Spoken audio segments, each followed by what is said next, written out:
hadirin jamaah sekalian, terus terang saya ini merupakan hari yang antara cemas dan bahagia.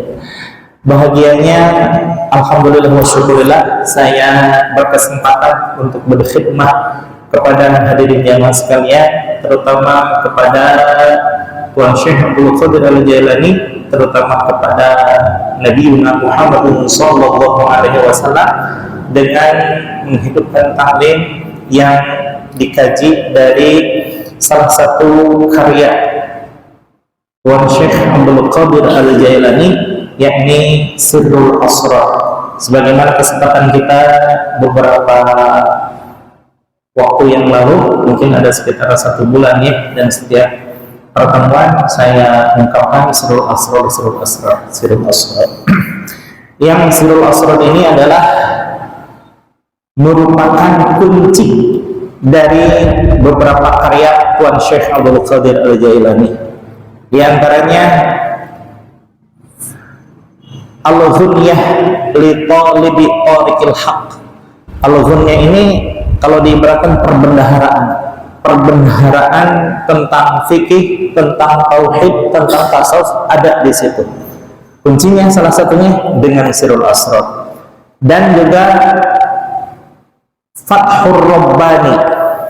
Fathur Rabbani membuka rahasia tentang ketuhanan, bahwa alam yang kita lewati ini ada 4: alam mulki, alam malakut, alam jabarut, terakhir alam lahut. Nah, keempat alam tersebut dibuka dan dibongkar oleh Tuan Syekh Abdul Qadir Al-Jailani dalam kitab Al-Ghunyah li Talibi Tariqil Haq. Ini saya sering jadikan referensi ketika berkesempatan untuk berkhutbah atau berceramah maupun kajian-kajian kita, karena terasa lebih menyentuh dan ada chemistry kalau seandainya saya mengungkapkan Al-Ghunyahnya Tuan Syekh Abdul Qadir Al-Jailani. Kemudian yang ketiga adalah Fathul Ghaib. Fathul Ghaib, yang namanya Fathul Ghaib, membuka rahasia kegaiban. Yang dibuka itu adalah dengan Sirrul Asrar, rahasia di atas rahasia. Maka kunci, setelah kita membuka kunci ini, diharapkan semuanya futuh tentang ilmu pengetahuan, futuh tentang amaliyah, futuh tentang kehidupan bermujahadah dan istiqomah menuju mujahadah, insya Allah menjadi insan yang paripurna, insan yang begitu merasa perlu untuk dekat dengan Allah Subhanahu wa Ta'ala. Saya teringat ketika tahun 2011 saya bersama beberapa kawan ke Sukabumi, tegasnya di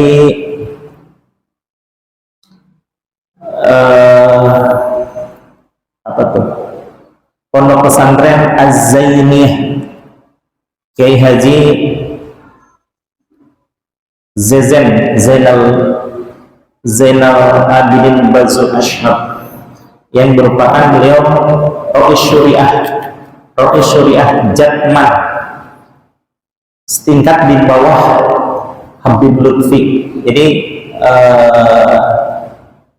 idarahnya Su'biyah ya beliau, karena tingkat Jatman pusatnya adalah di Habib Lutfi, Habib Lutfi, wakil-wakilnya di bawahnya adalah beliau. Saya datang ke situ bersama beberapa kawan, yang lainnya ya biasalah tabarukan kepada beliau sebagai ulama sepuh, minta beberapa amalan. Ketika beliau nanya kepada saya, "Bagaimana?" Saya orang Sunda emangnya, Sukabumi. "Mau apa nak kedatang ke sini? Mau minta amalan kayak teman-teman?" "Oh, enggak Pak Kiai," saya bilang. "Saya hanya minta keberkahan, mohon diijazahkan kitab Tafsir Al-Jailani." Kan tafsir yang selama ini kita kenal ya diantaranya tafsir Jalalain ya, yang disusun oleh dua ulama besar, Syekh Jalaluddin As-Suyuti dan Syekh Jalaluddin Al-Mahalli. Yang keduanya adalah ulama dari kalangan Syafi'iyah, mazhab Imam Syafi'i. Namun ada yang dinisbahkan kepada Syekh Abdul Qadir Al-Jailani. Apa itu? Tafsir Al-Jilani yang subhanallah selama 880 tersimpan itu manuskrip tafsirnya Tuan Syekh sebanyak 4 jilid di perpustakaan Vatikan ya. Di Vatikan tersimpan secara rapih karena mereka mengakui andaikan kitab ini tersebar luas ke kaum muslimin wal muslimat, niscaya gemparlah dunia ilmu pengetahuan. Dan ternyata alhamdulillah salah satu cicit beliau dari Lebanon, yakni Syekh Profesor Dr. Muhammad Fadil Al-Jilani. Syekh Muhammad Fadil itu kalau menurut nisbah beliau katanya turunan beliau ke 19. Nah, oleh beliau dilacak itu manuskrip buah tangan Syekh Abdul Qadir Al-Jailani selama bertahun-tahun, puluhan tahun berburu manuskrip kitab-kitab Tuan Syekh.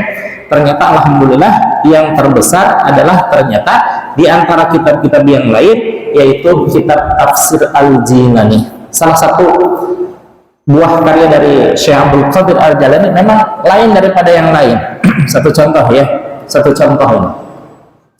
Ketika beliau menafsirkan surah dari Al-Fatihah yang merupakan pembuka dari surat-surat yang ada dalam Al-Quran sebanyak 114 surat dan 30 juz serta 6.236 ayat. Kalau dengan metode penghitungan ya, Al-Fatihah 7 ayat, kemudian Al-Baqarah 286 ayat, Ali Imran dan seterusnya sampai surah An-Nas 6 ayat. Maka subhanallah, dengan metode penghitungan sederhana tersebut maka didapatlah bahwa jumlah ayat itu 6.236 ayat.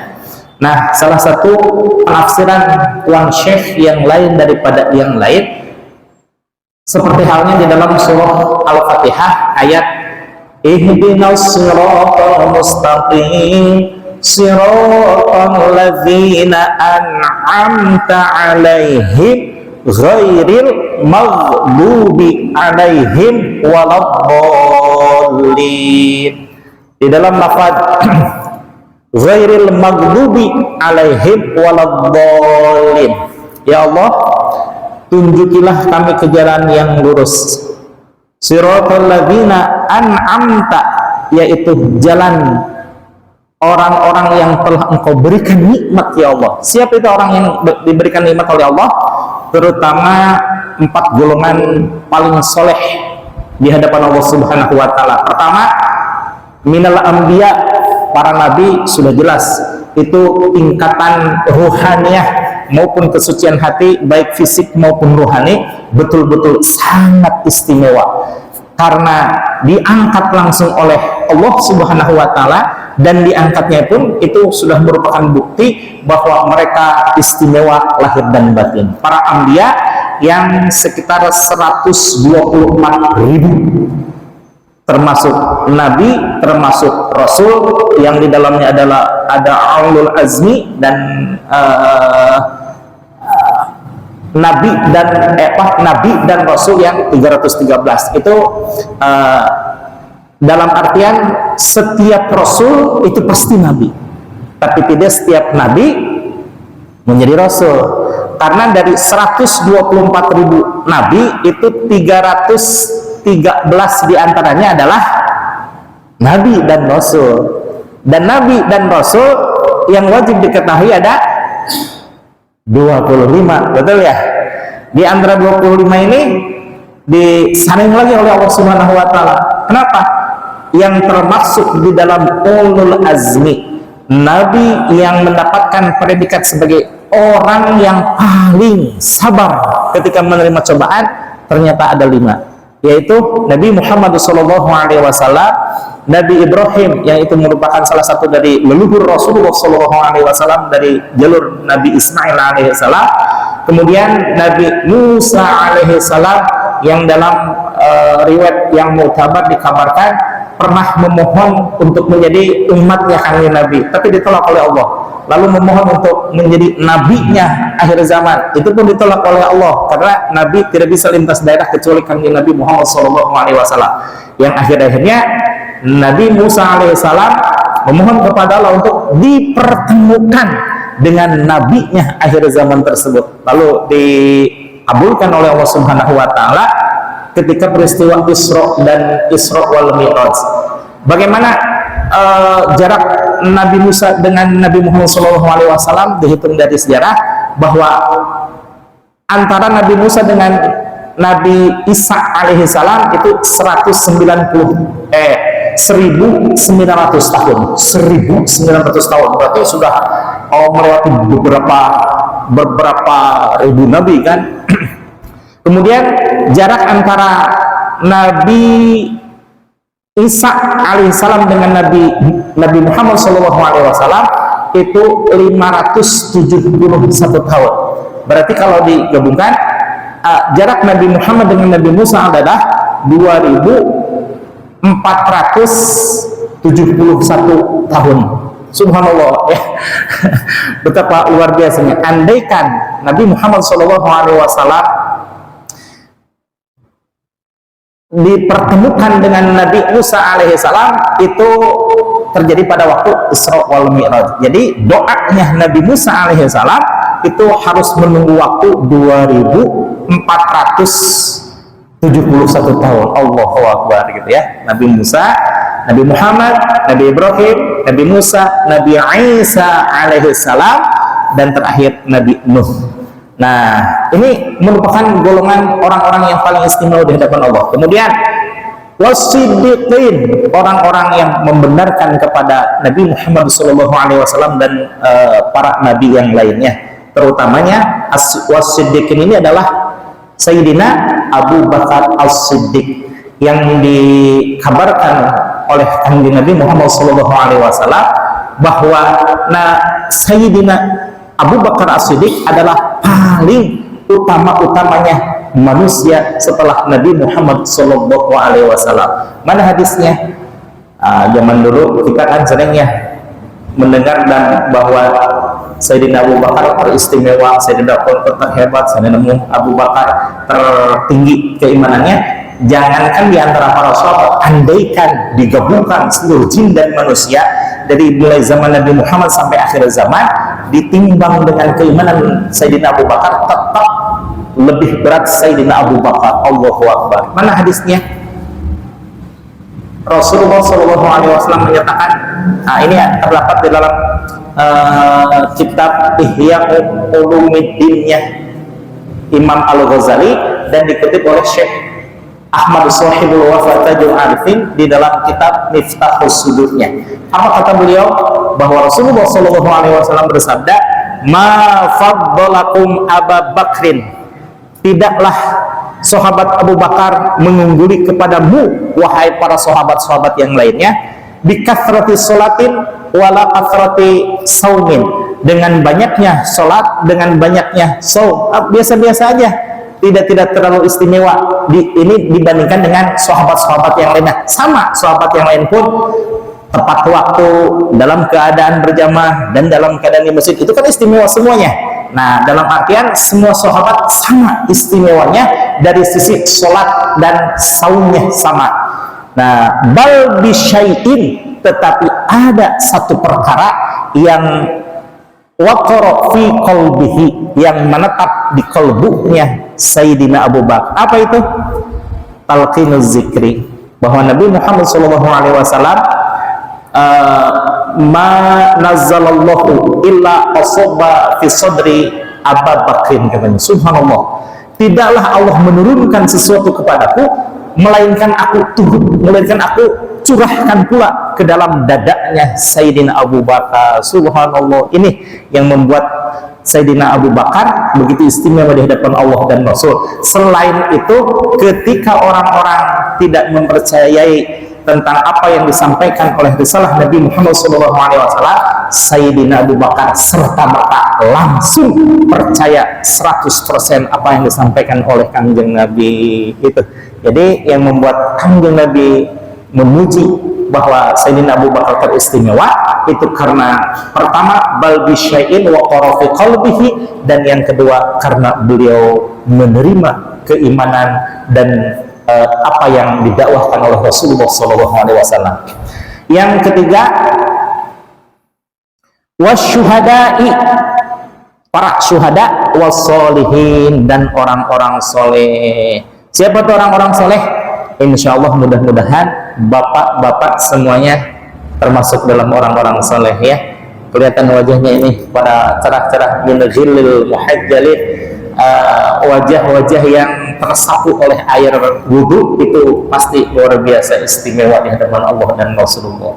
Nah, di bawahnya penafsiran Tuan Syekh Abdul Qadir Al-Jailani adalah dalam lafaz ghairil maghdubi alaihim, dan bukanlah orang-orang yang engkau benci, waladhdallin, orang-orang yang dibenci oleh Allah dan orang-orang yang disesatkan oleh Allah.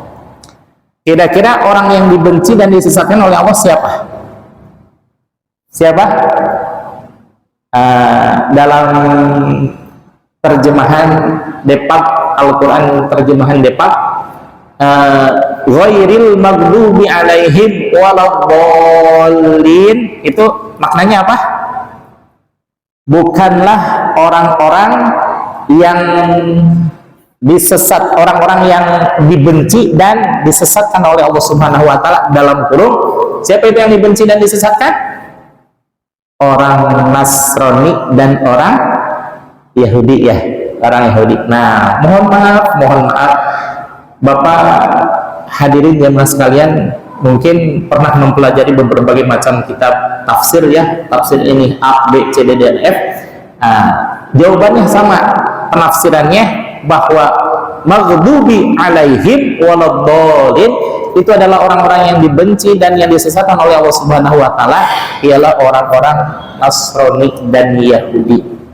Apalagi Yahudi sekarang terbuka dan disaksikan oleh semuanya betapa kejam dan sadisnya sesama manusia. Jangan dulu dipandang agama ya, sesama manusia aja sadisnya, nauzubillah. Tidak ada manusia yang lebih sadis ketimbang orang-orang Yahudi. Itu malah melebihi Fir'aun dan Qarun gitu ya. Nah, tapi di dalam penafsiran Tuan Syekh Abdul Qadir Al-Jailani bahwa ghairil maghdubi alaihim waladhdallin itu adalah saya. Siapa orang yang dibenci Allah? Saya. Siapa orang yang disesatkan oleh Allah? Saya. Kenapa saya? Karena di situ maknanya adalah ketika Allah menyuruh beribadah, saya masih bersantai-santai di dalam hal ibadah, dan ketika Allah menyuruh untuk meninggalkan kemaksiatan, saya masih melakukan kemaksiatan, gitu ya.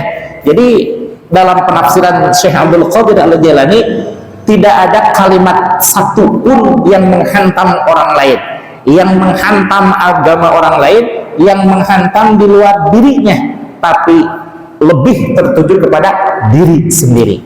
Jadi kalau seandainya kita menafsirkan orang-orang Yahudi dan orang Nasrani, itu insya Allah tidak salah. Tapi kalau kita agak lebih merunduk kepada kajian kitab tasawuf, maka tasawuf itu lebih mengoreksi kepada diri sendiri, tidak menghantam orang lain, lebih mengoreksi kepada sejauh mana pengabdian kita kepada Allah, ketimbang sibuk untuk mengurusi orang lain. Subhanallah ya, itu salah satunya kenapa saya begitu gandrung untuk mempelajari dan berusaha mengamalkan tasawuf, karena itu tadi lebih tertuju kepada diri sendiri dan keluarga. Sebagaimana Al-Quran menyatakan, ku anfusakum wa ahlikum naro.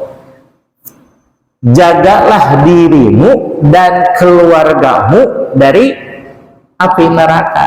Nah, ini kewajiban kita sekalian untuk menjaga diri dan menjaga keluarga.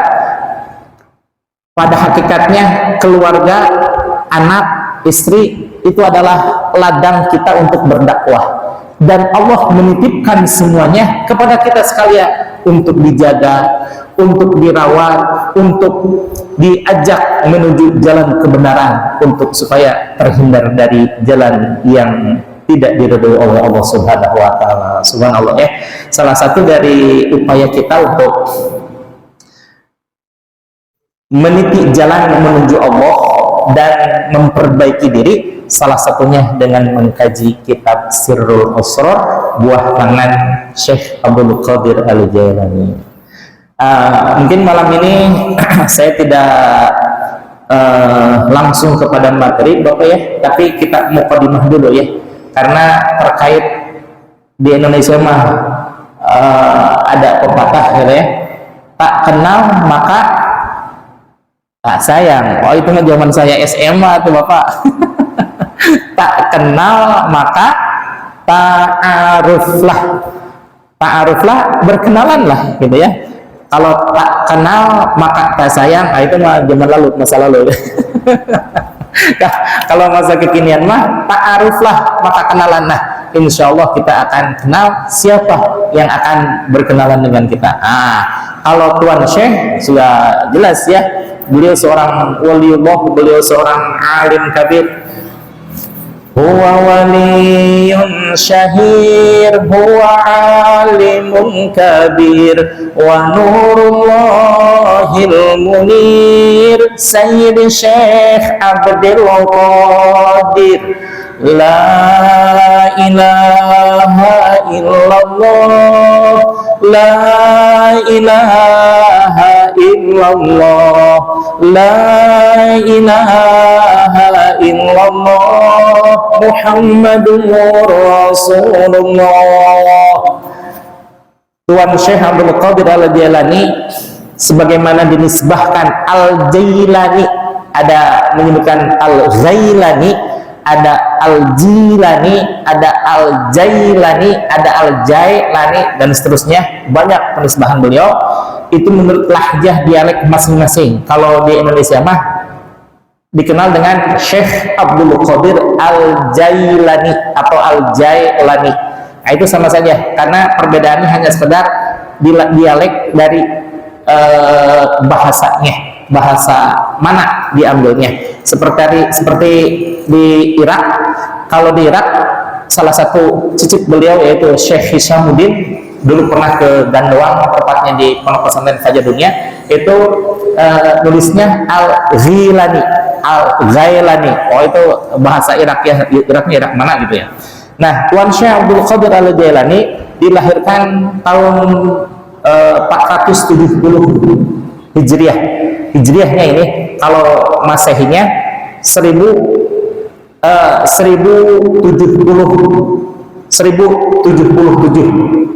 tahun 1077, dan sekarang 2023, berarti jarak kita sama beliau itu sekitar 946 946 ya. Berarti kitab ini, Sirrul Asrar ini, kalau beliau menulis pada usia 46 tahun, karena usia beliau 90 tahun ya, usianya panjang luar biasa dan barokah, maka kitab ini walaupun tipis itu usia kitab ini adalah 900 tahun. Allahu Akbar. 900 tahun kitab ini.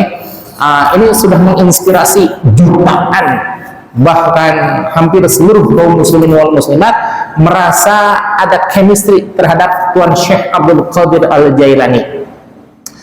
Coba bapak-bapak perhatikan di dalam tawasul ya, di dalam tawasul, entah itu tawasul apa, entah itu tawasul manakib, tawasul biasa, tawasul rutin dan lain sebagainya, pasti terselip nama Syekh Abdul Qadir Al-Jailani. Setelah Rasulullah SAW, para nabi, para wali dan lain sebagainya, itu pasti tersembul satu nama yang begitu dicintai oleh kita sekalian, yakni Syekh Abdul Qadir Al-Jailani. Terlepas dari apakah kita mengaku murid kepada beliau atau memang betul-betul seorang murid Syekh Abdul Qadir melalui silsilah nasab keilmuan. Alhamdulillah wa syukurillah, saya mudah-mudahan diakui oleh beliau sebagai murid, karena menurut silsilah alhamdulillah saya belajar mengamalkan apa yang diamalkan oleh beliau dari Tuan Syekh Ahmad Sohibul Wafa Tajul Arifin. Oh, ini ada abah mertua Bapak Kayitna ya. Saya ternyata ngobrol-ngobrol sama beliau, ternyata saya dengan beliau satu guru satu ilmu ini. Walaupun beliau sangat senior, ilmunya sangat tinggi, tapi saya baru ketemu kemarin. Bah, salam tanbih, tanbih katanya. Wah, kalau bahasanya tanbih sudah pasti itu murid Syekh Ahmad Sohibul Wafa Tajul Arifin. Saya menerima dari Tuan Syekh Ahmad Sohibul Wafa Tajul Arifin. Tuan Syekh Ahmad Sohibul Wafa Tajul Arifin menerima dari Syekh Khatib, Syekh Tolhah, Syekh Abdullah Mubarak bin Nur Muhammad. Ini adalah istimewa karena beliau ya ayahanda ya sebagai guru dari Syekh Ahmad Sohibul Wafa Tajul Arifin. Kemudian Syekh Abdullah Mubarak bin Nur Muhammad menerima dari Syekh Tolhah Kali Sapu Cirebon. Kali Sapu ini merupakan salah satu cicit dari Sunan Gunung Jati. Berarti kalau Sunan Gunung Jati kesana sudah pasti dzurriyyah Rasulullah Shallallahu Alaihi Wasallam. Dan Syekh Tolha ini belajarnya ke Makkah Al-Mukarramah, bertemu dengan ulama besar, jadi imam masjid di Makkah Al-Mukarramah, dan keturunan Banjar Kalimantan, yaitu Syekh Ahmad Khatib Sambas Ibni Abdul Ghaffar. Syekh Ahmad Khatib Sambas Ibni Abdul Ghaffar ini jalurnya sangat istimewa. Di sisi lain beliau belajar untuk mengamalkan, mohon maaf ya, thariqah qadiriyah sampai melesat ruhaniyahnya, sampai gurunya memberikan khirqah kemursyidaan menjadi mursyid thariqah qadiriyah. Di sisi lain Syekh Ahmad Khatib Sambas juga belajar mengamalkan thariqah Naqsyabandiyah, maka oleh gurunya yaitu diberikan khirqah kemursyidaan Naqsyabandiyah. Jadi terpancarlah di dalam diri beliau dua thariqah besar, yaitu thariqah Qadiriyah dan thariqah Naqsyabandiyah. Tapi karena ketawaduan beliau, walaupun beliau menggabungkan dua thariqah besar, tidak menamakan thariqah barunya dengan thariqah Syambasiyah kalau menisbatkan kepada daerah asalnya ya, atau thariqah Khatibiyah menisbahkan kepada namanya, tapi beliau menisbahkan kepada Tuan Syekh Abdul Qadir Al-Jailani, yakni thariqah Qadiriyah, dan kepada Syekh Muhammad Bahauddin An-Naqsyabandi, yakni thariqah Naqsyabandiyah. Jadilah thariqah yang baru namun mu'tabar di Indonesia, yakni thariqah Qadiriyah wa Naqsyabandiyah.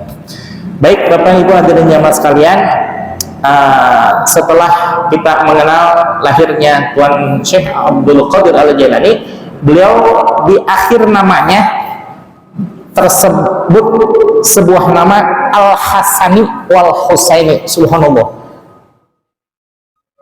sebelumnya jarang ada ulama yang bergelar Al-Hasani wal Husaini. Apa maknanya Al-Hasani? Beliau dapatkan dari nasab ibunya, yaitu kalau dari ibunya nasabnya ke-14 dari Rasulullah Shallallahu Alaihi Wasallam. Kalau dari Al-Hasani dari ayahandanya itu urutannya nasab ke-9 dari Rasulullah Shallallahu Alaihi Wasallam. Jadi di sisi lain beliau Al-Hasani, keturunan Sayyidina Hasan, dan di sisi lain beliau Al-Husaini, keturunan dari Sayyid Husain, karena ini dua cucu Rasulullah Shallallahu Alaihi Wasallam yang begitu dikasihi oleh Rasulullah sampai dikatakan dalam satu hadis, Sayyidah Sababi. Sayyidah Sababi itu adalah tuan dari para penghuni pemuda yang menjadi tuan dari para penghuni surga. Subhanallah. Jadi Syekh Abdul Qadir Al-Jailani itu terdapat dua sisi kemuliaan, sisi nasabiah secara ruhaniyah dan sisi nasabiah secara zurriyah. Kalau kita bagaimana? Mungkin kayaknya belum ada ya di sini zuriyah Rasul kecuali Habib Zainal di RW 12 dan juga Habib Abdullah di Pasar Mawar ya. Kalau selain itu kayaknya kita nggak ada ya, nggak ada zuriyah Rasul. Yang ada hanyalah nuriyah. Apa itu nuriyah? Nuriyah secara rohaniyah, kita mendapatkan silsilah keilmuan dan amaliyah dari Rasulullah Shallallahu Alaihi Wasallam melalui para sahabat, kemudian sahabat diteruskan kepada para tabi'in, para tabi'in meneruskan kepada tabi'ut tabi'in, termasuk ulama salafin, lalu disalurkan kepada para ulama khalafin, dari ulama khalafin menuju ulama kontemporer, dan dari ulama kontemporer menuju guru-guru kita sekalian. Alhamdulillah, kita pun insya Allah hakul yakin termasuk nuriyahnya Rasulullah Sallallahu Alaihi Wasallam. Ya. Kemudian Bapak Ibu hadirin jamaah sekalian, bahwa kita bernisbah kepada Tuan Syekh Abdul Qadir Al-Jailani ketika kita tersebutkan satu nama ketika orang bertawasul. Kenapa ada Syekh Abdul Qadir Al-Jailani? Kenapa bukan Syekh Ahmad Ar-Rifai? Kemudian kenapa bukan Syekh Ad-Dimyati? Kemudian Syekh Hasan Asyadili dan lain sebagainya, tapi selalu disebutkan nama Tuan Syekh Abdul Qadir Al-Jailani. Karena alhamdulillah menurut riwayat yang muktabar di dalam riwayat para ulama-ulama menyatakan bahwa belum pernah ada ulama yang disebutkan demikian banyak karomahnya dan juga demikian disebutkan oleh kaum muslimin wal muslimat untuk menyebutkan dan bertabaruk kepada kemuliaan dan kesolehan beliau. Dan salah satu sholawat yang redaksinya ditulis oleh Tuan Syekh Abdul Qadir Al-Jailani adalah yang, mohon maaf, yang sering saya baca, sholawat Allahumma sholli ala Sayyidina Muhammad wa ala ali Sayyidina Muhammad. Nah, itu biasa ya, ya Allah limpahkanlah rahmat kepada kanjeng Nabi Muhammad dan juga kepada keluarga kanjeng Nabi Muhammad. Salatan tunjina biha min jami'il ahwali wal afat. Yang dengan sholawat tersebut maka diberkahi kita yang membacanya akan dijauhkan dari huru hara dan malapetaka. Wa taqbilana biha jami'al hajat, dan dengan sholawat tersebut maka akan dipenuhi segala hajat-hajat kita. Wa tutahhiruna min jami'is sayyi'at, dan dengan sholawat tersebut maka akan dibersihkan seluruh kesalahan-kesalahan dan dosa-dosa kita. Wa taqbilana biha jami'al hajat wa tutahhiruna min jami'is sayyi'at wa taqbilana wa tutahhiruna min jami'is sayyi'at wa tutahhiruna min jami'is sayyi'at wa tuballighuna biha aqsal ghayat, dan dengan sholawat tersebut disampaikan kepada kita harapan-harapan dan tujuan-tujuan cita-cita kita sekalian min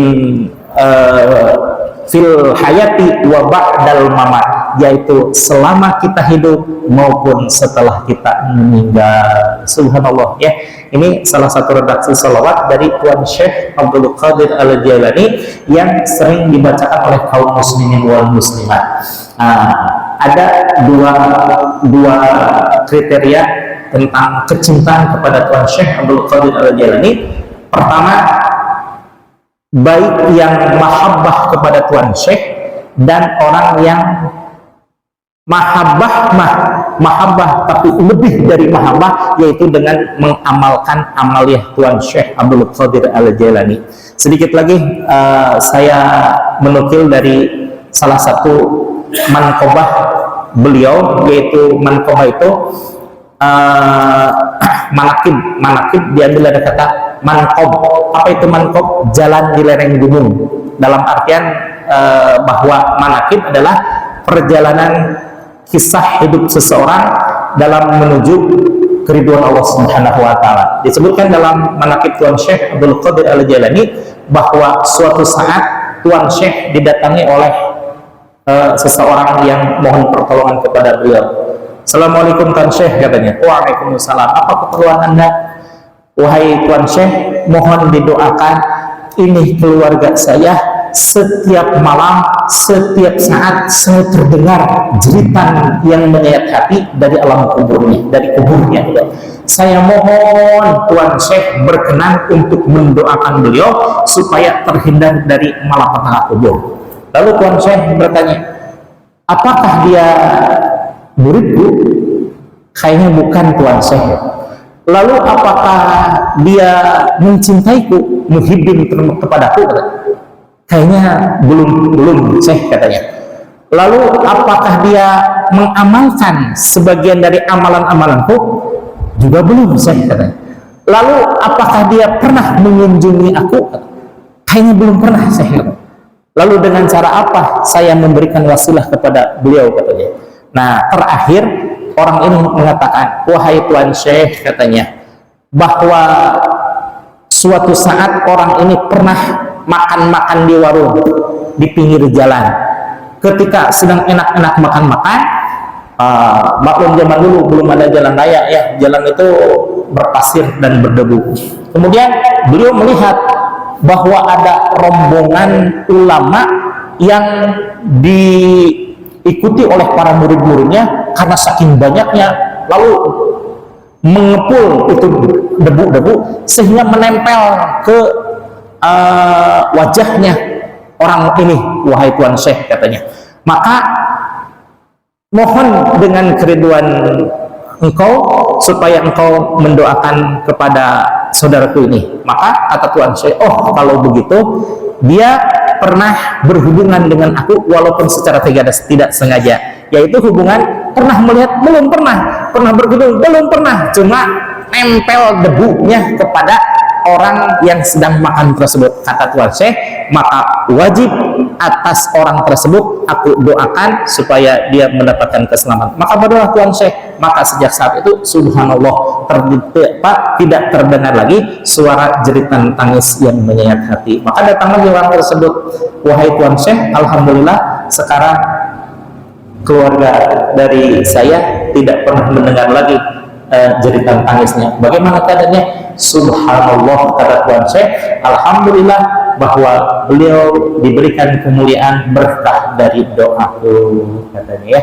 Maka alhamdulillah wa syukurillah, dengan salah satu mengkaji kitab beliau, kita terkait dengan beliau dan beliau pun terkait dengan kita, bahwa ada satu sisi di dalam ilmu tasawuf itu, kalau seandainya kita berdoa, maka berdoa itu sambung menyambung sampai kepada orang yang memberikan doa tersebut. Maka inilah yang disebut dengan silsilah nasab, ada silsilah keilmuan. Maka insya Allah walaupun kita tidak tersambung dengan beliau secara dzurriyah, secara keturunan, tapi insya Allah mudah-mudahan tersambung secara nuriyah dan nuraniyah, gitu ya, secara batiniah dan secara ruhaniyah, kita tersambung kepada beliau, kepada guru kita sambung menyambung sampai kepada Tuan Syekh Abdul Qadir Al-Jailani dan sampai kepada Rasulullah Sallallahu Alaihi Wasallam. Mungkin Bapak hadirin jamaah sekalian, yang saya sampaikan ini baru muqaddimah dari awalnya saja. Nanti muqaddimah insya Allah pekan depan ya, dari Al-Quran hadisnya, kemudian ijma' qiyasnya, yang